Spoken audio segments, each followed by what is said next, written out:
233 పరుగులు గెలిచే స్థితిలో ఉన్న భారత్. కానీ చివరికి మ్యాచ్ మాత్రం ఇంగ్లాండ్ సొంతమైంది. అసలు ఎక్కడ తప్పు జరిగింది? జో రూట్ ఎలా మ్యాచ్ను భారత్ చేతుల్లో నుంచి లాక్కున్నాడు?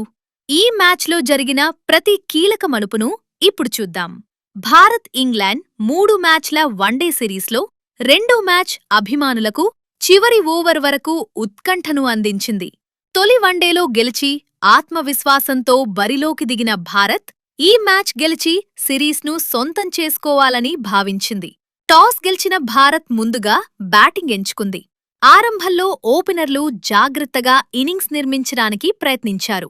అయితే ఇంగ్లాండ్ బౌలర్లు కట్టుదిట్టమైన లైన్ అండ్ లెంగ్త్తో ఒత్తిడి తీసుకొచ్చారు.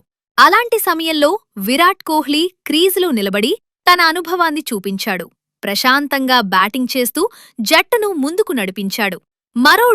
మరో ఎండ్లో శ్రేయస్ అయ్యర్ కూడా అద్భుతమైన షాట్లతో స్కోర్ బోర్డ్ను కదిలించాడు. ఇద్దరూ కీలక భాగస్వామ్యాన్ని నెలకొల్పి భారత్కు మంచి స్థితి కల్పించారు. అయితే మ్యాచ్ అసలు మలుపు చివరి ఓవర్లలో వచ్చింది. భారత్ 260 నుంచి 270 పరుగుల దిశగా వెళ్తుందని అనిపించిన సమయంలో వరుసగా వికెట్లు కోల్పోయింది. చివరి దశలో బ్యాటర్లు పెద్ద షాట్లు ఆడే ప్రయత్నంలో అవుట్ కావడంతో ఇన్నింగ్స్ ఒక్కసారిగా కుప్పకూలింది. చివరి వికెట్లు వేగంగా పడిపోవడంతో భారత్ 233 పరుగులకే ఆలౌట్ అయింది. ఇన్నింగ్స్ ముగిసిన తర్వాత చాలామంది అభిమానుల అభిప్రాయం ఒక్కటే, ఇంకా 30 నుంచి 40 పరుగులు చేసి ఉంటే ఫలితం వేరుగా ఉండేదేమో. 233 పరుగుల లక్ష్యంతో బరిలోకి దిగిన ఇంగ్లాండ్కు భారత్ బౌలర్లు అద్భుత ఆరంభమిచ్చారు. కొత్త బంతితో వరుస వికెట్లు తీసి ప్రత్యర్థిని ఒత్తిడిలోకి నెట్టారు. ఒక దశలో మ్యాచ్ పూర్తిగా భారత్ వైపే కనిపించింది. కానీ క్రికెట్లో ఒక్క భాగస్వామ్యం మ్యాచ్ను మార్చేస్తుంది. అక్కడే జో రూట్ తన క్లాస్ను చూపించాడు.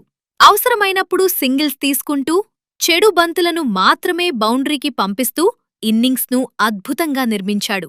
ఎలాంటి ఆవేశం లేకుండా పరిస్థితికి తగ్గట్టుగా ఆడాడు. మరోవైపు భారత బౌలర్లు కొన్ని కీలక అవకాశాలను ఉపయోగించుకోలేకపోయారు. ఒత్తిడిని కొనసాగించాల్సిన సమయంలో కొన్ని సడలింపులిచ్చాడు. ఆ చిన్న తప్పులనే జో రూట్ పూర్తిగా ఉపయోగించుకున్నాడు. చివరి ఓవర్లలో మ్యాచ్ మళ్లీ ఉత్కంఠగా మారింది. భారత్ మరో వికెట్ తీస్తే మ్యాచ్ తమవుతుందనే పరిస్థితి. కాని జో రూట్ చివరి వరకు నిలబడి అద్భుతమైన ఇన్నింగ్స్ ఆడాడు. అతని అజేయ 99 పరుగుల ఇన్నింగ్స్ ఇంగ్లాండ్కు విజయాన్ని అందించింది. ఈ విజయంతో ఇంగ్లాండ్ సిరీస్ను 1-1తో సమం చేసింది. ఇప్పుడు ఇరు జట్ల దృష్టి నిర్ణయాత్మక మూడో వన్డేపై ఉంది. ఆ మ్యాచ్లో గెలిచిన జట్టే సిరీస్ను కైవసం చేసుకుంటుంది.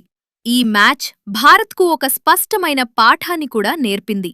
మంచి ఆరంభం మాత్రమే సరిపోదు.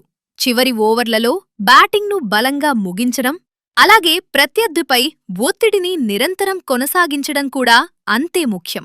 ఇప్పుడు అభిమానులందరి ప్రశ్న ఒక్కటే, నిర్ణయాత్మక మూడో వన్డేలో భారత్ బలంగా తిరిగి వస్తుందా? లేదా ఇంగ్లాండ్ ఇదే జోరును కొనసాగించి సిరీస్ను గెలుచుకుంటుందా? మీ అభిప్రాయమేమిటి? మూడో వన్డేలో ఎవరు గెలుస్తారని మీరు భావిస్తున్నారు? కామెంట్లో మీ అంచనాను తప్పకుండా తెలియచేయండి.